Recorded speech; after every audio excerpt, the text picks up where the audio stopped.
What I've always loved the most about Over the Garden Wall, aside from its haunting songs, bizarre characters, and dark themes, is that, very simply, the world is entirely a mystery.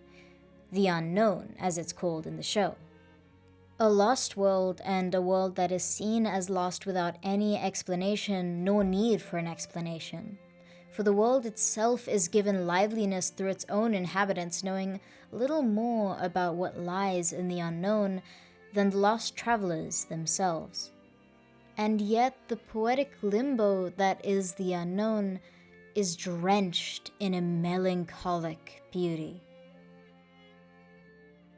Halloween always brings me back to rewatch Over the Garden Wall once more. So what better time than the time of ghosts and pumpkins to take a look into what makes this mysterious world so very unique.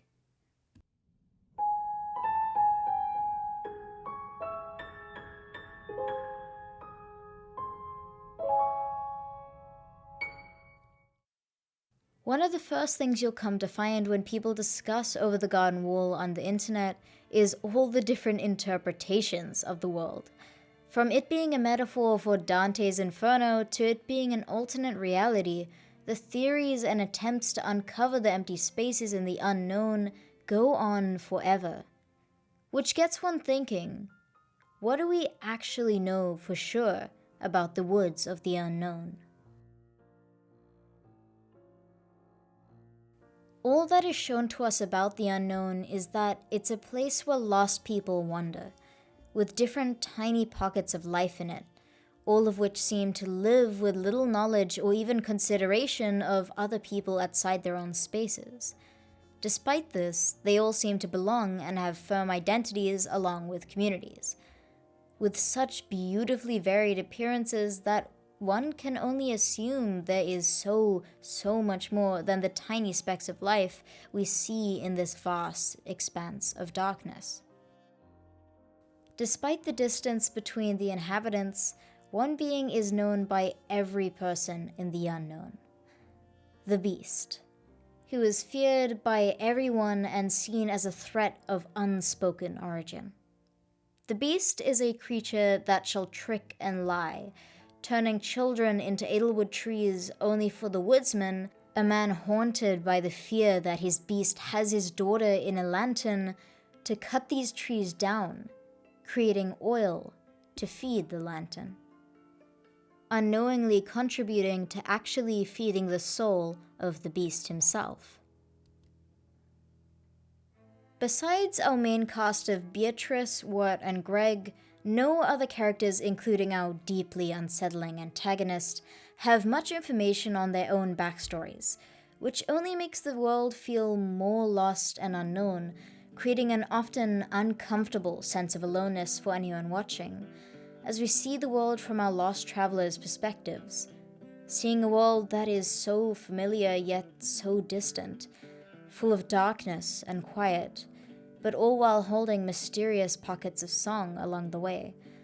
A world where our two children encounter the inhabitants of this world, never to be given the directions they need or desire, nor the satisfaction of any kind of explanation, but only to be told again and again to push on, press forward, into the unknown, such as we do with life itself. But ultimately, the most important information we know for sure is that, as the creator Mikhail himself said, the unknown is a place between life and death. A place of more than that. A place of transition.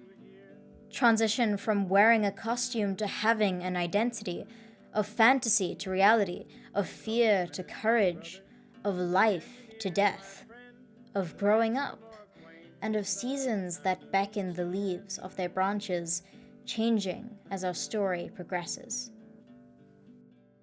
We see a great beauty in the unknown and lost, a discovery of something new and unique at every turn, the wonder and awe that keeps us watching.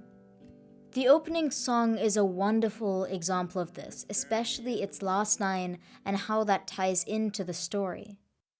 The loveliest lies of all.